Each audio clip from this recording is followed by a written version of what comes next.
Hello learners, welcome to banking solutions. कैसे हैं आप सभी? आशा करता हूं आप सभी बहुत ही अच्छे होंगे। आपकी तैयारी बहुत अच्छे से चल रही होगी। इस वीडियो से मैं आप सभी को चैप्टर वाइज एरर डिटेक्शन के क्वेश्चंस करा रहा हूं।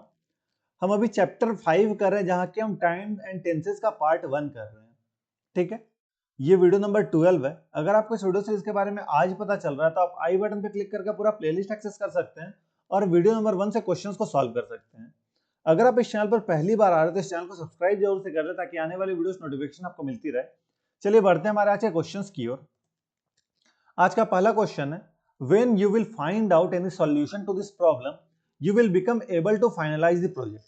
देखिए, पहले मैं आपको एक कॉन्सेप्ट देता हूं, फिर इस क्वेश्चन को हम करेंगे। कॉन्सेप्ट क्या है कि जब भी फ्यूचर के दो घटनाओं के बारे में बात हो रही है, ठीक है, फ्यूचर के दो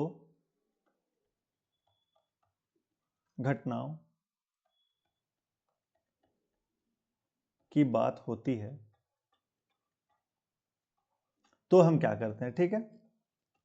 तो जो आपका कंडीशनल क्लॉज होता है, कौन सा क्लॉज? कंडीशनल क्लॉज, या फिर जिसे हम बोलते हैं सबऑर्डिनेट क्लॉज, ठीक है।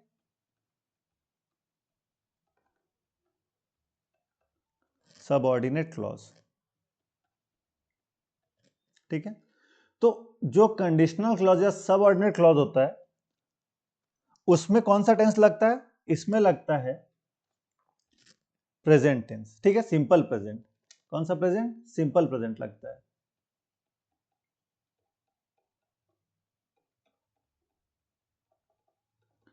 अब कंडीशनल क्लॉज या सबऑर्डिनेट क्लॉज कैसे पता चलेगा? तो इसकी शुरुआत किससे होगी? व्हेन से होगी, इफ से होगी, बिफोर से होगी, आफ्टर से होगी, अंटिल से होगी, और इस तरह के और भी वर्ड्स होंगे उनसे होगी, ठीक है। तो अगर इनसे शुरू हो रहा है तो सिंपल प्रेजेंट लगेगा आपका कंडीशनल क्लॉज में, और आपका जो प्रिंसिपल क्लॉज होगा,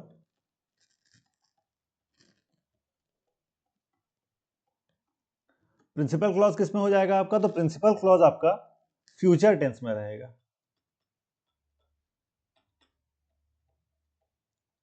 ठीक है। अब देखिए, इस सेंटेंस में कंडीशनल क्लॉज कौन सा है, प्रिंसिपल क्लॉज कौन सा है, ये देखते हैं पहले। यहां पे पहले आप सेंटेंस को पढ़िए। When you will find out any solution to this problem you will become able to finalise the problem. इसमें दो फ्यूचर घटनाओं के बारे में बात हो रही है। एक कि जब तुम सॉल्यूशन फाइंड कर लोगे, दूसरा तब तुम प्रोजेक्ट को फाइनलाइज करोगे, ठीक है, कर पाओगे, ठीक है। तो इसमें ये वाला जो आपका सेंटेंस है, पहले जो घटना है, when you will find out any solution to this problem, ये आपका कंडीशनल क्लॉज है, ठीक है। और you will become you will become able to finalise the project, ये आपका क्या हो जाएगा? ये आपका प्रिंसिपल क्लॉज हो जाएगा, ठीक है। तो क्या मैंने कहा था कि आपको जब भी आपका फ्यूचर के दो घटनाओं के बारे में बात हो रही है तो आपका जो कंडीशनल क्लॉज होगा वो सिंपल प्रेजेंट में होगा। यहाँ पे आपको कंडीशनल क्लॉज सिंपल प्रेजेंट में दिख रहा है, when you will find out नहीं दिख रहा है। इसे हम प्रेजेंट में बनाना होगा तो व्हेन यू विल को हटाकर when you find out any solution हो जाएगा। तो when you find out any solution to this problem you will become able to finalise the project, हमारा सही हो गया। तो ए में गड़बड़ी है, यहाँ पे हम विल को हटा देंगे तो हमारा सेंटेंस जो कैसा बनेगा? सिंपल प्रेजेंट में आपका कंडीशनल क्लॉज बन जा रहा है, और ये जो आपका प्रिंसिपल क्लॉज है वो आपका फ्यूचर टेंस में है ही है। आशा करता हूं आपको अच्छे समझ में होगा, मैंने डिटेल में आपको समझाया है। किसी भी प्रकार का आपको कहीं पे भी डाउट आता है आप कमेंट्स में पूछिएगा, आपका हर एक डाउट में क्लियर कर दूंगा, ठीक है। आपके हर एक कमेंट्स को पढ़ता हूं मैं, हर एक डाउट में आपका क्लियर कर दूंगा। चलिए बढ़ते हैं हमारे अगले क्वेश्चन की ओर। Whenever you are coming here, you bring a lot of sweets for me। देखिए, यहां पे क्या है? यहां पे आपका प्रेजेंट हैबिट के बारे में बात हो रही है, ठीक है, कि जब भी तुम आते हो तुम ढेर सारी मिठाइयां लेके आते हो। तो यहाँ पे उसके हैबिट के बारे में बात हो रही है, किस हैबिट के? तो प्रेजेंट हैबिट के बारे में बात हो रही है, प्रेजेंट हैबिट। और जब भी प्रेजेंट हैबिट की बात होती है ना, तो उसमें कौन सा टेंस हम यूज करते हैं? उसमें हम यूज करते हैं सिंपल प्रेजेंट टेंस, ठीक है। क्या यूज करते हैं हम? हम यूज करते हैं सिंपल प्रेजेंट टेंस, प्रेजेंट की हैबिट बताने के लिए। तो ये आपको सिंपल प्रेजेंट में लग रहा है क्या whenever you are coming here you bring a lot of sweets for me? नहीं, यहां पे प्रेजेंट बनाने के लिए क्या होगा, व्हेन यू कम हियर, ठीक है। तो when ever you come here you bring a lot of sweets for मी, ठीक है। तो यहाँ पे आर कमिंग की जगह पे अगर हम कम कर देंगे तो ये हमारा सिंपल प्रेजेंट में हो जाएगा। तो इसमें कौन सा पार्ट में एरर है? इसमें बी पार्ट में एरर। आशा करता हूं आपको अच्छे समझ में आया होगा। चलिए बढ़ते हैं हमारे अगले क्वेश्चन की ओर। इस क्वेश्चन को देखिए, it appears to me that you are plotting, sorry, it is appearing to me that you are plotting against your friend and their parents. इसमें कहां पे गड़बड़ी? तो देखिए, you sorry, it is appearing to me नहीं होगा, क्या होगा? इट अपियर्स टू मी होगा, ठीक है। इट अपियर्स टू मी होगा। अब ऐसा क्यों हुआ? तो पहले ए में मार्क करता हूं, फिर आपको बताता हूं कि ऐसा हुआ क्यों, ठीक है। तो देखिए, जब भी आपका अपियर का जो मतलब है वो किस सेंस में होगा? प्रतीत होना के सेंस में। किस सेंस में? प्रतीत होना, जिसे कि हम सीम भी बोलते हैं, ठीक है। तो जब भी आपका अपियर का यूज सीम के सेंस में होगा तो वहां पे हम कौन सा टेंस लगाएंगे? वहां पे हम लगाएंगे सिंपल प्रेजेंट या सिंपल टेंस बोलते हैं, ठीक है। यहां पे हम क्या लगाएंगे? यहां पे हम लगाएंगे सिंपल टेंस, ठीक है। ना कि हम यहाँ पे कंटिन्यूअस लगाएंगे। यहाँ पे कंटिन्यूअस लगा हुआ it appear, it is appear लगा हुआ, जो कि गलत है। यहाँ पे आपका जब भी सीम अपियर का मतलब सीम में यूज हो रहा है, प्रतीत होना में यूज हो रहा है, तो हम वहां पे सिंपल टेंस यूज करते हैं। तो it appears to me that you are plotting against your friends and their families, ठीक है। आशा करता हूं आपको अच्छे समझ में आया होगा। इसका एक और एग्जांपल देते हैं कि अपियर का एक मतलब तो प्रतीत होना होता है। अगर आपने ऐसा कहा मतलब अपियर का और भी मतलब होता होगा, तो हाँ, अपियर का और भी मतलब होता है। अपियर का एक और मतलब क्या होता है? अपियर का एक मतलब होता है प्रकाशित होना, टू बी पब्लिश, ठीक है। ये तो एक मतलब था। दूसरा मतलब क्या होता है अपियर का? अपियर का दूसरा मतलब होता है प्रकाशित होना, ठीक है।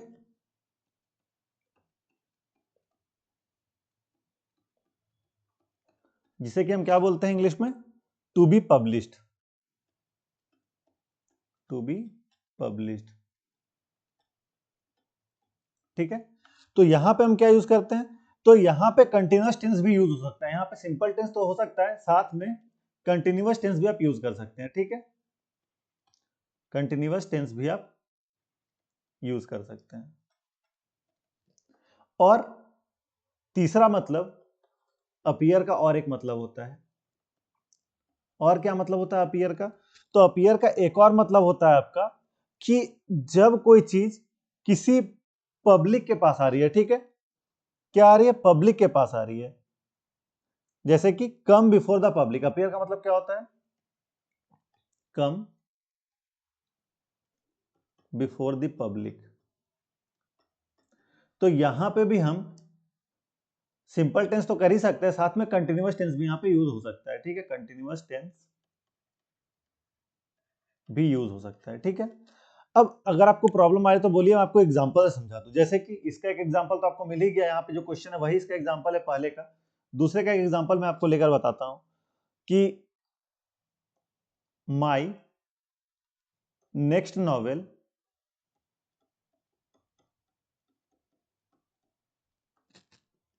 is appearing this month, is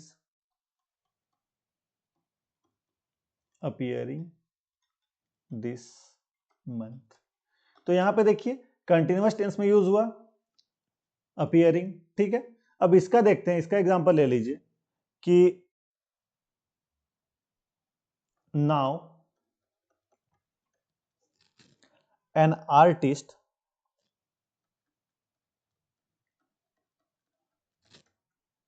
is appearing on the stage,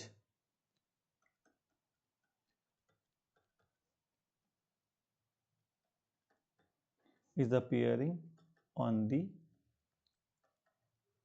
stage, ठीक है। तो यहां पे भी देखिए कंटिन्यूअस टेंस में यूज हुआ है। तो आशा करता हूं आपको अच्छे समझ में आया होगा कि अपीयर का यूज कहां कहां पे होता है और कैसे यूज होता है, ठीक है। अपीयर का मतलब क्या होने पे उसका यूज कहां पे चेंज हो जाता है। तो जब भी अपीयर का यूज प्रतीत होना होगा तो वहां पे सिंपल टेंस लगेगा। ठीक है, चलिए बढ़ते हैं हमारे अगले क्वेश्चन की ओर। The old man who is sitting in the room lived here for more than a month, but he has never created any problem. इसमें कहां पे गड़बड़ी है? तो the old man who is sitting in the room,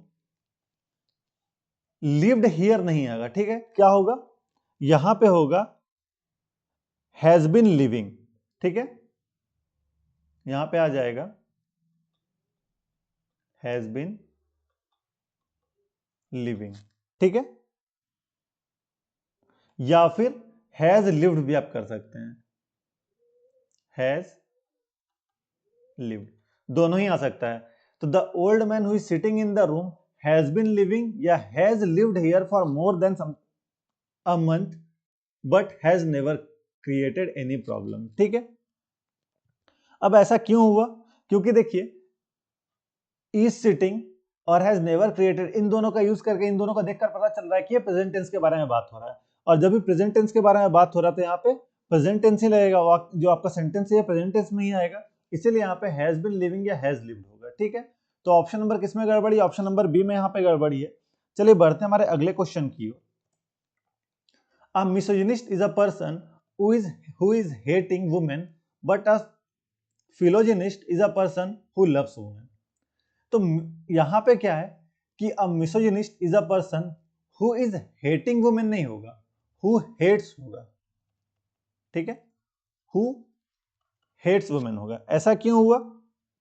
ऐसा इसीलिए हुआ क्योंकि ये यूनिवर्सल ट्रूथ है। ठीक है, यूनिवर्सल ट्रूथ है, और यूनिवर्सल ट्रूथ हमेशा किस में होता है? यूनिवर्सल ट्रूथ हमेशा सिंपल प्रेजेंट में होता है। ठीक है, सिंपल प्रेजेंट टेंस में होता है।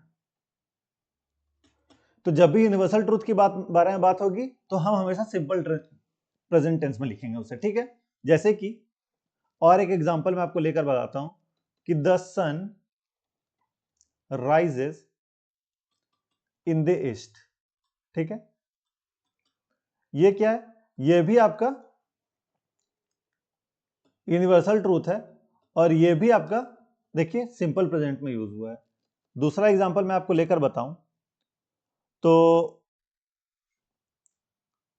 A vegetarian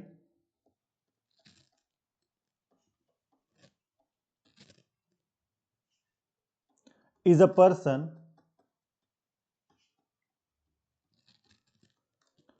who never eats meat, who never eats meat। ठीक है, तो यहां पे ईट्स देखिए आपका सिंपल प्रेजेंट में आ गया, और कुछ चीजें में यहाँ पे कुछ वर्ड लिख रहा हूं, जब भी ये वर्ड आती है ना सेंटेंस में तो हम सिंपल प्रेजेंट ही लगाते हैं। ठीक है, have, admire, believe, hope, adore, depend, doubt, want, care, desire, understand, cost, dare, need, contain, consist, comprise. जब भी ये सभी वर्ड आपको दिखते हैं ना तो इनके साथ हमेशा सिंपल प्रेजेंट आता है, इनके साथ प्रेजेंट कंटिन्यूअस कभी नहीं आता है। ठीक है, कंटिन्यूअस टेंस इनके साथ कभी नहीं आएगा। जब भी आपको ये वर्ड्स दिखेंगे इनके साथ कंटिन्यूअस टेंस कभी भी नहीं आ सकता है। इस बात को हमेशा याद रखिएगा कि जब भी आपको ये वर्ड्स दिख रहे हैं सेंटेंस में तो इनके साथ कभी भी कंटिन्यूअस टेंस नहीं आएगा। ठीक है, तो इस क्वेश्चन में कहां पे गड़बड़ी? इस क्वेश्चन में ऑप्शन नंबर बी में गड़बड़ी है। चलिए बढ़ते हैं हमारे अगले क्वेश्चन की ओर। The secret of his good health lies in the fact that he is getting up before sunrise and he has a 2-mile walk every morning. ये भी आपका प्रेजेंट हैबिट को दिखा रहा है। किसको दिखा रहा है?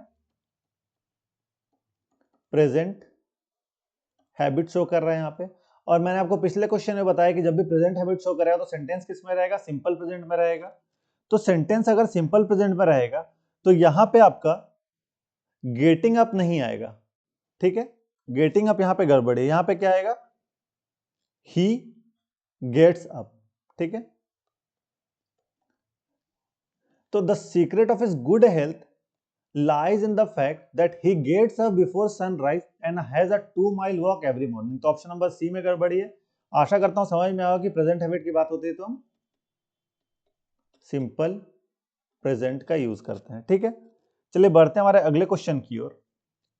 Nowadays he teaches physics because the teacher of physics has been absenting himself for a month। देखिए इसमें पहले मैं आपको कॉन्सेप्ट देता हूं कि जब भी आपका टेम्पररी कोई काम है, ठीक है, टेम्पररी कोई काम हो रहा है,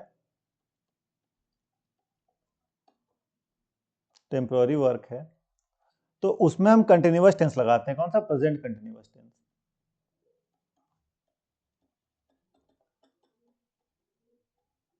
यहां पे क्या हो रहा है कि he now a day he teaches physics because the teacher of physics has been absenting himself for a month. तो फिजिक्स पढ़ा रहा है, तो nowadays he teaches physics नहीं होगा। ही टीचेस फिजिक्स की जगह पे क्या होगा? ही इज टीचिंग, ठीक है? Nowadays, he is teaching physics because the teacher of physics has been absenting himself for a month। तो यहाँ पे हम प्रेजेंट कंटिन्यूअस लगा दिए, टीचर्स को हटा के इज टीचिंग कर दिए, तो ऑप्शन नंबर ए में कर दो। जब भी टेम्पररी वर्क बताया जाएगा तो वहां पे, और प्रेजेंट टेंस का टेम्पररी वर्क है, तो वहां पे प्रेजेंट कंटिन्यूअस टेंस लगता ही लगता है, ठीक है? चलिए बढ़ते हैं हमारे अगले क्वेश्चन की ओर। He seems to be happy because his parents had come from London to live with him। यहां पे क्या होगा? तो यहां पे हैड कम नहीं आएगा, हैव कम आएगा। क्यों आएगा हैव कम? क्योंकि यहां पे जो पूरा सेंटेंस है, पढ़ के क्या लग रहा है? पूरा सेंटेंस प्रेजेंट टेंस में है। जब पूरा सेंटेंस प्रेजेंट टेंस में है तो हैड ना लगकर हैव लगाएंगे ताकि प्रेजेंट टेंस में बने। तो ऑप्शन नंबर सी में गड़बड़ी है इसमें, ठीक है? और पेरेंट्स है इसीलिए यहां पे हैव लगा। आशा करता हूं आपको समझ में आया होगा। चलिए बढ़ते हैं हमारे अगले क्वेश्चन की ओर। It is high time you are starting this work, my friend said to me. यहां पे क्या होगा? तो देखिए जब भी आपका अनफुलफिल्ड विश या फिर कंडीशनल डिजायर के बारे में बात होती है ना, तो वहां पे क्या होता है? वहां पे हम कौन सा टेंस लगाते हैं? सिंपल पास्ट टेंस लगाते हैं, ठीक है? क्या लगाते हैं? सिंपल पास्ट टेंस लगाते हैं जब भी आपका अनफुलफिल्ड ड्रीम या फिर कंडीशनल डिजायर के बारे में बात हो रही है। अनफुलफिल्ड विश या अनफुलफिल्ड ड्रीम या कंडीशनल डिजायर, तो वहां पे हम क्या लगाते हैं? सिंपल प्रेजेंट लगाते हैं। तो it is high time you are starting this work, my friend said to me. तो ये क्या है? यहाँ पे you, it is high time के साथ यू आर स्टार्टिंग नहीं आएगा, क्या आएगा? यू स्टार्टेड आएगा। सिंपल पास्ट लगाएंगे। और एक बात याद रख लीजिए कि जब भी it is time, it is high time,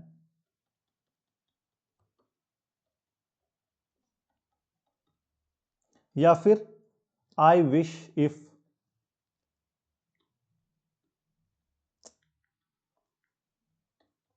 I wish if या एज इफ, ये सभी सेंटेंस में रहे तो उस सेंटेंस को हम सिंपल पास्ट में बनाते हैं, ठीक है? जैसे कि I wish I were the president of India. क्या? I wish I were the president of India. तो यहां पे क्या लग गया? वर लग गया, क्योंकि यहां पे अनफुलफिल्ड ड्रीम की बात हो रही है, इसीलिए यहां पे आपका आई विश आई वर आ गया। क्योंकि देखिए आई विश मैंने कहा था, आई विश का यूज होगा, या इट इज हाई टाइम, यहाँ पे इट इज हाई टाइम का यूज होता है, तो उसके बाद क्या रहेगा? प्रेजेंट, सॉरी, सिंपल पास्ट का यूज होगा, ठीक है? तो इसमें कौन से पार्ट में गड़बड़ी? इसमें बी पार्ट में गड़बड़ी। आशा करता हूं आपको समझ में आया होगा। चलिए बढ़ते हैं हमारे अगले क्वेश्चन की ओर। I have come to know that your father has died last week. यहां पे क्या होगा? तो देखिए हैज डाइड नहीं होगा, सिर्फ और सिर्फ डाइड होगा, ठीक है। तो your father died last week होगा, क्योंकि उसके फादर की मृत्यु के एक सप्ताह के बाद पता चला, लास्ट वीक हुआ था तो एक सप्ताह बीत चुका है, पास्ट काम है, ये पुराने समय का काम है, ठीक है। तो जब मृत्यु एक सप्ताह पहले व लास्ट में हुआ है, तो वहां पे हम क्या करेंगे, वहां पे कौन सा टेंस लगाएंगे, वहां पे हम लगाएंगे सिंपल पास्ट टेंस, ठीक है। तो हैज डाइड ना आकर सीधा सीधी डाइड हो जाएगा। ऑप्शन नंबर सी में गड़बड़ी है। देखिए, जब भी कुछ यहां पे मैं वर्ड्स लिख रहा हूं, जब भी ये वर्ड्स यूज होंगे तो वहां पे पास्ट टेंस लगेगा सिंपल का, ठीक है। जैसे कि यस्टरडे अगर आपको दिख रहा है, या फिर द डे बिफोर यस्टरडे दिख रहा है, द डे बिफोर यस्टरडे, या फिर लास्ट वीक, या फिर लास्ट मंथ, या फिर लास्ट ईयर, ये चीज आपको अगर ये वर्ड्स दिख रहा है तो उस पूरे सेंटेंस को हम किस में बनाएंगे, सिंपल पास्ट में बनाएंगे, ठीक है। पूरा सेंटेंस हमारा सिंपल पास्ट में रहेगा। तो I have come to know that your father has died नहीं होगा, योर फादर डाइड होगा, सिंपल बना रहे हैं इसमें, तो योर फादर डाइड हो जाएगा। तो ऑप्शन नंबर सी में गड़बड़ी है, इस चीज को याद रखिएगा, जब भी ये चीज आपको दिखेगी तो आपका जो सेंटेंस है वो सिंपल पास्ट में बनेगा, ठीक है। चलिए बढ़ते हैं हमारे अगले क्वेश्चन की ओर। Many of my friends wished to come here today, but none of them arrived yet. देखिए यहां पे पार्ट डी में एरर है, none of them has या have arrived yet होगा। क्यों होगा ऐसा?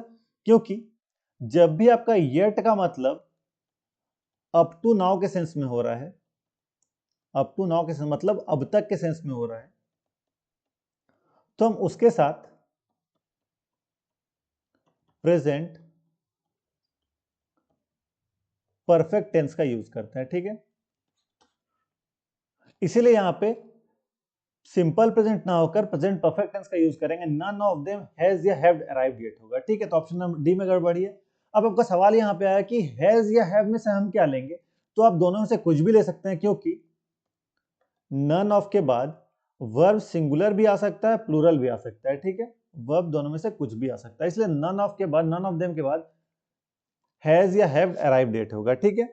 आशा करता हूं आपको समझ में आया होगा। चलिए बढ़ते हैं हमारे अगले क्वेश्चन की ओर।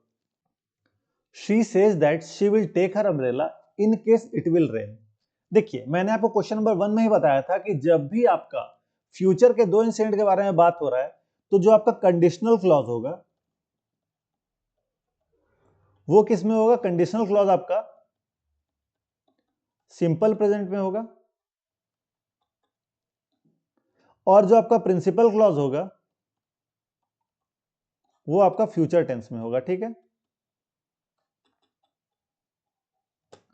और कंडीशनल क्लॉज किससे शुरू हो रहा हो, तो कंडीशनल क्लॉज अगर आपका if, in case, after, before, when, as long as soon as etcetera, अगर इनसे शुरू हो रहा हो तो हम क्या लगाएंगे, सिंपल प्रेजेंट लगाएंगे। यहां पे देखिए, she says that she will take her umbrella in case it will rain, तो इसमें कंडीशनल क्लॉज कौन सा हो गया, इन केस वाला।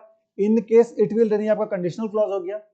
तो जब भी आपका कंडीशनल क्लॉज आता है तो हम कंडीशनल क्लॉज को इसमें लिखते हैं, सिंपल प्रेजेंट में लिखते हैं, तो इट विल रेन ना आकर इट रेन्स हो जाएगा, ठीक है। She says that she will take her umbrella in case it rains. Simple present में हमने कर दिया, तो ऑप्शन नंबर डी में गड़बड़ी है इसमें। आशा करता हूं आपको अच्छे से समझ में आया होगा। नेक्स्ट क्वेश्चन की ओर बढ़ते हैं। When I will be 30, most of my friends will be above 35. Be sure. देखिए सेम कॉन्सेप्ट यहां पे भी जो है, दो फ्यूचर इंसिडेंट के बारे में बात हो रही है, तो जो आपका कंडीशनल क्लॉज होगा वो आपका सिंपल प्रेजेंट में होगा,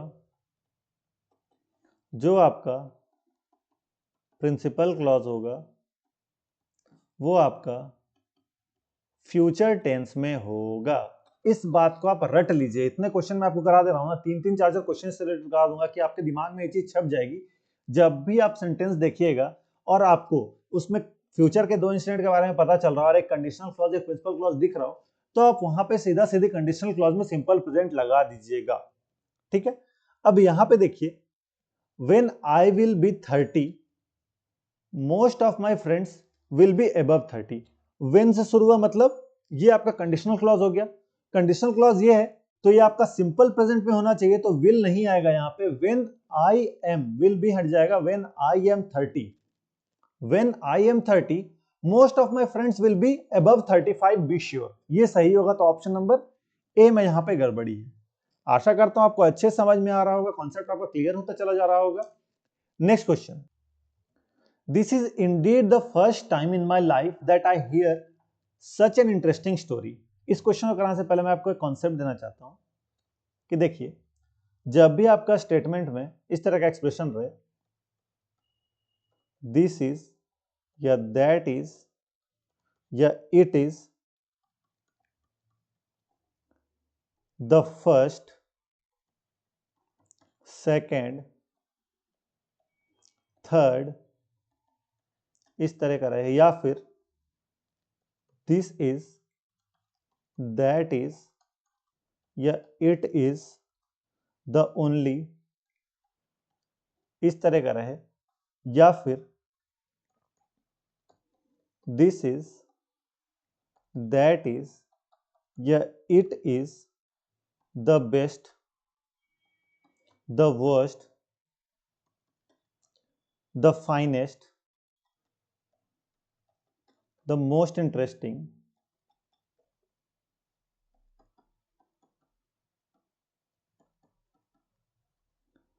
इस तरह का वर्ड रहे, इस तरह का एक्सप्रेशन रहे, तो उसके साथ हम हमेशा प्रेजेंट परफेक्ट टेंस का यूज करते हैं। किसका यूज करते हैं?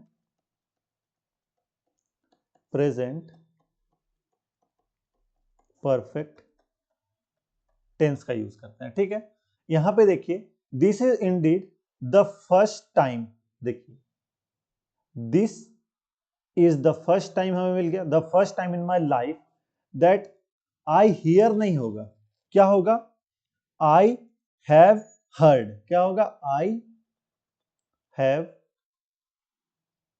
हर्ड। ठीक है, this is indeed the first time in my life that I have heard such an interesting story हो जाएगा, क्योंकि हम यहाँ पे क्या यूज किए?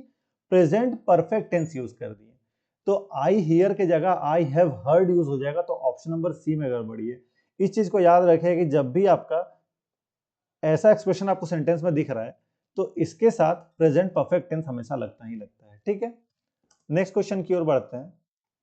Before the alarm had stopped ringing Veera had pulled up states. देखिए, जैसा कि मैंने आपको क्वेश्चन नंबर 1 में बताया था कि जब भी आपके एक स्टेटमेंट में दो फ्यूचर इंसिडेंट के बारे में बात हो रहा हो, तो जो आपका प्रिंसिपल क्लॉज होता है वो आपका फ्यूचर टेंस में होता है, और जो आपका कंडीशनल क्लॉज होता है वो आपका सिंपल प्रेजेंट टेंस में होता है। ठीक है, उसी तरह से जब भी आपके एक स्टेटमेंट में दो पास्ट इंसिडेंट के बारे में बात हो रहा है, ठीक है, दो पास्ट इंसिडेंट के बारे में बात हो रहा है, तो जो आपका प्रिंसिपल क्लॉज होता है वो आपका पास्ट परफेक्ट टेंस में होता है,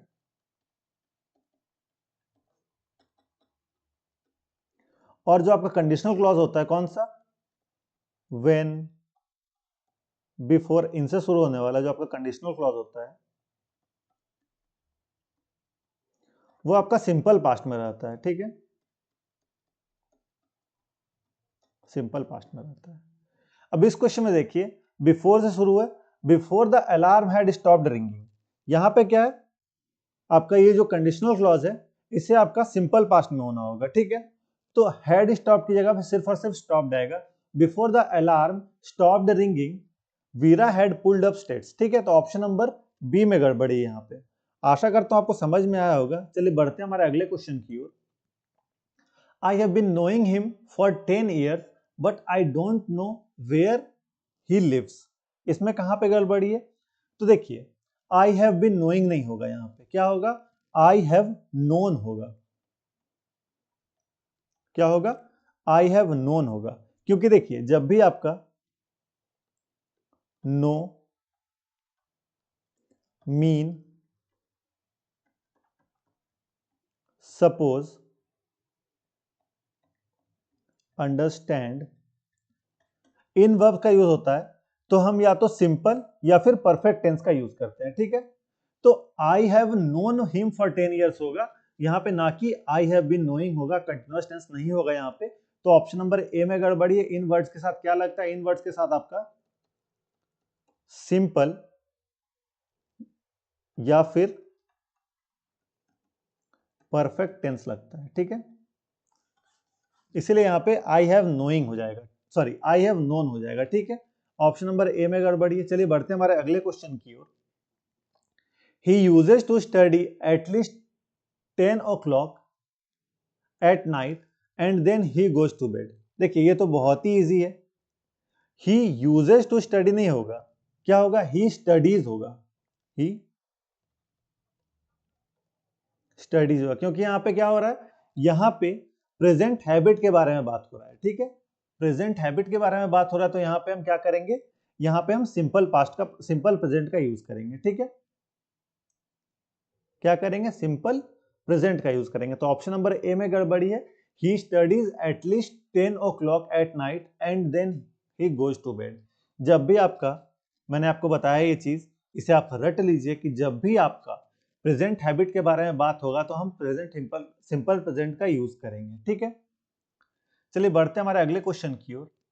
if he had a few hours to spare he would spend them in a public library। इसमें कोई भी गड़बड़ नहीं, सेंटेंस पूरा शुद्ध है, पूरा एरर फ्री सेंटेंस है, ठीक है।